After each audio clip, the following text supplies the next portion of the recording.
Cette vidéo est sponsorisée par Card Market, le meilleur site pour acheter et vendre tes cartes. Et vous savez quoi? J'ai envie de vous montrer mes réceptions Marvel. Donc sachant que Marvel, j'ai quasiment pas acheté de produits scellés. Ça d'ailleurs, c'est un cadeau de la part de TraserWise, qui est partenaire maintenant de la chaîne. Normalement, Moobot va faire le taf, voilà. Donc TraserWise, en fait, c'est un site sur lequel vous pouvez acheter des objets pour protéger votre collection. Donc entre autres, des classeurs, des boîtes, etc. Et j'ai tout simplement un code promo, moins 10% sur toutes les commandes, voilà, ce qui est plutôt pas mal. Et évidemment, donc si vous avez des achats à faire dans ce genre d'item, n'hésitez pas à passer par mon code promo. Hein. Ça, je touche une petite commission, voilà, si vous rentrez mon code promo, sachez-le. Et moins 10% de réduction, c'est pas mal quand même, je trouve. Et d'ailleurs, c'est avec eux qu'on a fait les tapis bataille. Mais de toute façon, ils sont sold out. Voilà. Donc probablement que on en fera peut-être pour les fêtes. Comme je vous le disais, finalement, je me suis monté un petit deck Marvel. Voilà, donc c'est plus un deck pour le flex, un deck de démonstration pour montrer des jolis traitements. Donc c'est un deck Nick Fury 5 couleurs. Alors on va pouvoir cheater le coup des héros en payant 5. Je vais pas forcément m'arrêter sur les mécaniques du deck et vous montrer les synergies, etc. On va juste se régaler la rétine. Parce que comme je le disais, le set Marvel Super Heroes, esthétiquement, c'était pas forcément ma came. Mais quand on s'attarde un peu sur les jolis traitements, sur les quelques jolies illustrations, sur les cartes showcase, en gros sur toutes les cartes qui sont pas des cartes régulières qu'on ouvre facilement dans les boosters, et je trouve que ça a quand même de la gueule. La première version de Fury, ouais, j'imagine bien old school ça, bien old school. Et donc on a Nick Fury, voilà, qui est mon commandant. On a bien évidemment l'incroyable Hulk. Donc j'ai pas trop réfléchi, hein. J'ai mis tous les héros qui coûtaient un peu cher pour pouvoir les caster pour 5 mana, pour Wooburg, comme on dit, avec Nick Fury. D'ailleurs, on les caste pas vraiment, on va les chercher au-dessus de la bibliothèque. Et hop, de l'autre côté, on a Bruce Banner, évidemment. Donc, très très cool, hein, vraiment dans un style comics à l'ancienne. Vieille couverture de comics books, ça c'est vraiment stylé. Là, on a Captain America. Donc Captain America, voilà, dans une version encore une fois vieux comics book. Le Venom qui est incroyable. Lui qui était sorti pour le set Spider-Man. Hein. Voilà, il n'est pas sorti avec Marvel Super Heroes. Il date du set Spider-Man. Et il est recto verso d'ailleurs.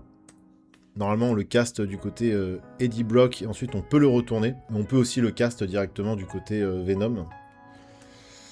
Je suis vraiment content de ces réceptions, hein, c'est magnifique. Plutôt que d'acheter une boîte collector à 400 balles, j'ai préféré mettre 400 balles dans un deck. Voilà. Oui, parce que là, l'intégralité des cartes que vous voyez, ça m'a coûté à peu près 400 balles. Voilà. Ce qui est vraiment pas donné, mais j'ai décidé d'investir un petit peu dans des cartes Marvel Super Heroes parce qu'elles me plaisaient vraiment. C'est pas dit que ça baisse avec le temps, ça. Parce qu'à mon avis, les collectionneurs vont plutôt avoir tendance à stocker ça quelque part. Donc je me suis dit, c'était le moment. Voilà. J'ai spammé les Shopping Wizard jusqu'à ce que ça descende sous la barre des 400 €. Puis dès que ce fut le cas, hop. Ah, il y a eu un raid, je suis désolé. Oh putain, mais je suis un gros naze, j'ai même pas vu le raid. Donc ça, incroyable, pareil, le Miles Morales qui se transforme en Ultimate Spider-Man. Incroyable. Le Black Panther, évidemment, probablement une des plus belles comics books en carte Magic. Donc d'un côté, King T'Challa. D'ailleurs, comment on dit, moi qui ne suis pas un connaisseur de Marvel, est-ce qu'on dit King T'Challa ou King T'Challa? Dites-moi, je voudrais pas écorcher son blaze.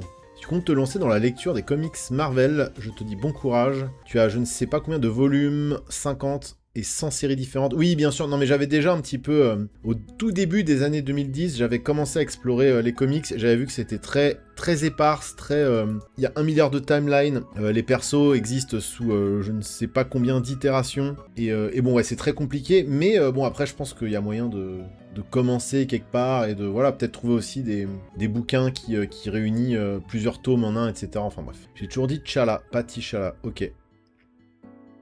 Bon d'un côté, on a King T'Challa, et de l'autre côté, on a Black Panther. Alors, de toute façon, les cartes Comics Book, on peut les avoir que en foil. Elles n'existent pas en non-foil. Moi, ça me régale, hein. Vous savez à quel point je suis un pimper fou. Et une pie, tout simplement. Captain America, dans sa version bleu, blanc, rouge. Les couleurs du drapeau américain, bien évidemment. C'est la version Commander que je trouve vraiment chouette. Hein. Vraiment, elle est jolie, je trouve. Le choix des couleurs est cool.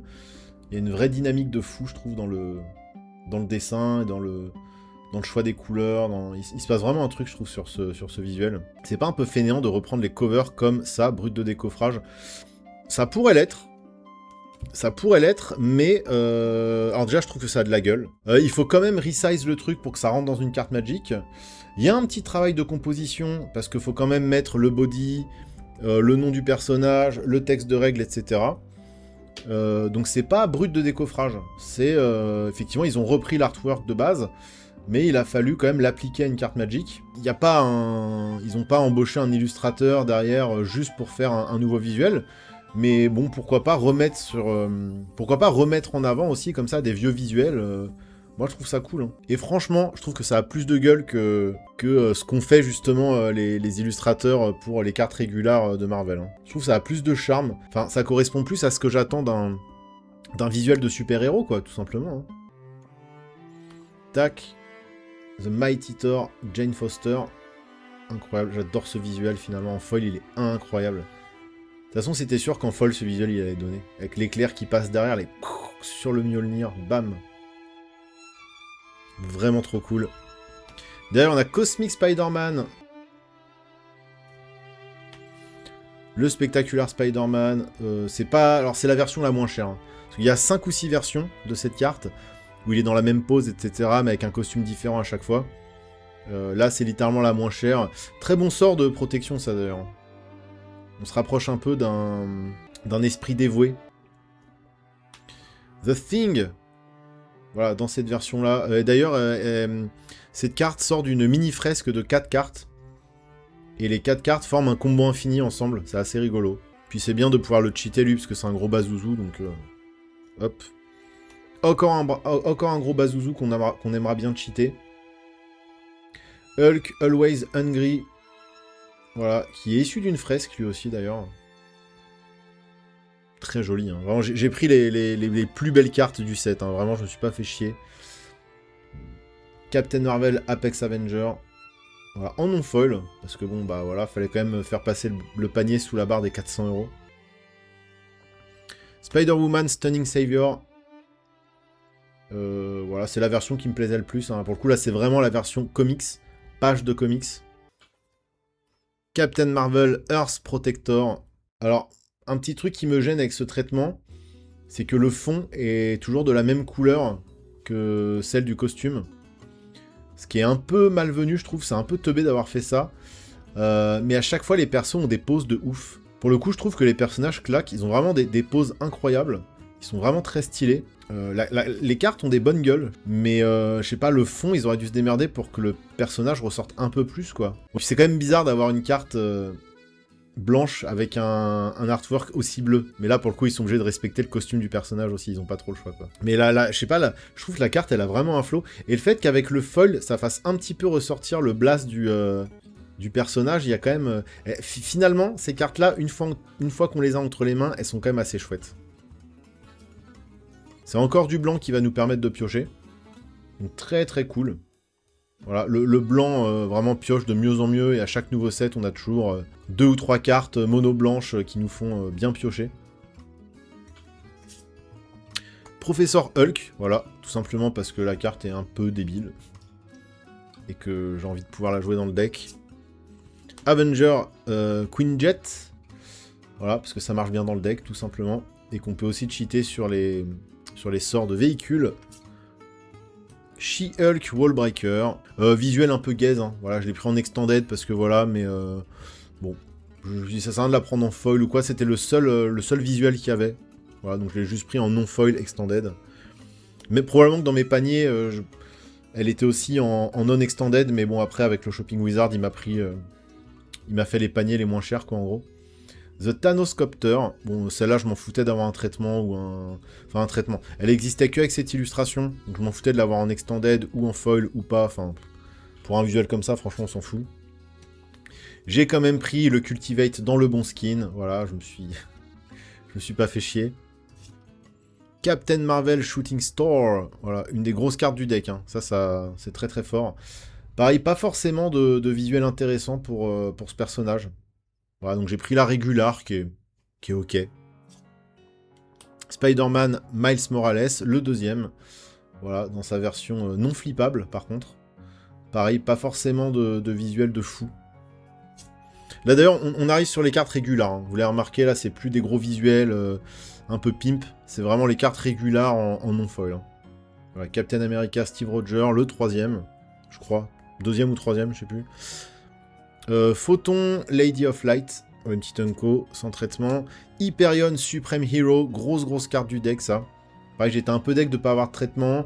J'avais hésité à la prendre en foil, mais bon, pareil, ça faisait augmenter un peu trop le prix du panier, donc vu que le visuel était pas ouf, j'ai fait aller. Avengers Assemble, voilà, on joue un deck tribal héros, donc forcément on a envie de jouer cette carte, avec un visuel de fou. Hein. Ce visuel, je le trouve vraiment incroyable. Il se passe plein de choses. Et en plus, j'aime bien parce que ça ressemble vraiment à le trait, la patine, fait très vieille carte Magic. Donc ça, j'aime bien. Et il y a encore du monde. Hein. Gwenome, voilà, dans sa version foil cette fois. Très sympathique. Du coup, Jesper Helsing. Hein. Voilà, donc c'est pour ça que le visuel est très stylé. Que les couleurs sont chouettes, etc. Nyami Class Mothership, un autre véhicule, un autre Captain America, légende vivante cette fois. Ah, parce qu'ici on est vraiment des bandeurs des États-Unis, quoi, on kiffe les États-Unis. Donc forcément on a mis 4 itérations du Captain America. Giant Man, je connaissais pas ce super-héros avant de le voir sur une carte Magic, il me fait bien marrer. L'artwork il est un peu goofy. Le Silver Surfer, qui est, je trouve, le perso avec le plus de classe de l'univers Marvel. Hein. Alors comme je vous l'ai déjà dit, je connais pas grand chose, mais lui je trouve qu'il a il a un flow incroyable. Le fait qu'il soit fait en argent et qu'il fasse du surf dans l'espace, je trouve ça complètement dingue, voilà. Bon, celle-là je l'ai pris en foil, voilà. J'ai fait le pimper parce que regardez le pattern foil là, comme il est génial. C'est trop bien. Et bien évidemment, j'ai pris tous les basic lands dont j'avais besoin en full art foil, voilà. Tac, la plaine. Il y a un petit côté art déco que j'aime bien en fait. Ils ont de la gueule finalement ces landes. Même si effectivement on est très très loin des univers habituels de Magic. Ça ira très bien dans le deck. Voilà. Regardez ça, c'est très très cool. Le petit coucher de soleil là. La forêt. Tac. Hop, beaucoup de vert évidemment parce qu'on a besoin de rampes pour aller chercher nos terrains, nos 5 couleurs. Ça c'est des proxys que je me suis fait, voilà, je me suis fait tous les fetch en foil. Donc il y a les 10 fetch, hein, voilà. Ça c'est du fait maison. Regardez comme c'est beau. C'est les plus beaux fetchlands que vous verrez dans votre vie.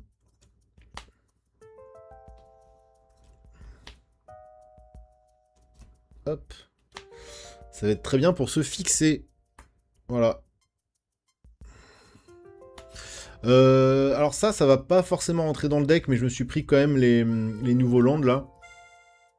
Je sais pas s'ils ont un nom déjà, mais c'est ceux qui font une des deux couleurs quand ils arrivent, ou si vous avez un land de base. Voilà, sinon ils font du mana incolore. Bon, ça je les ai pris parce que je les mettrai dans des decks quoi qu'il arrive. Hein. Ils sont quand même très cool. Voilà, je les ai pris un peu dans toutes les versions qui me plaisaient. Tac, donc le Gathering Place en non-foil là, parce que je voyais pas trop l'intérêt pour le coup.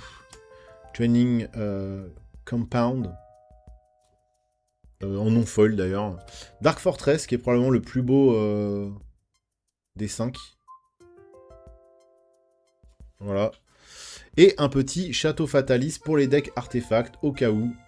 Voilà, ça mangeait pas de pain, il valait pas grand chose, donc il a fini dans un panier, tout de même.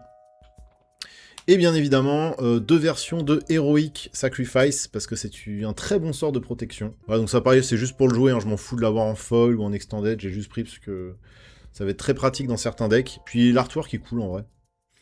Et derrière, une petite Pim Particles pour entrer dans Bibi. Voilà, avec un magnifique visuel de Eliminaya, le GOAT. Et voilà, pour les drops... Pour la réception Marvel, je pense que je ne dépenserai plus rien dans Marvel, évidemment. Voilà, je pense que 400 €, c'est le maximum que je puisse me permettre déjà pour une réception sur un set.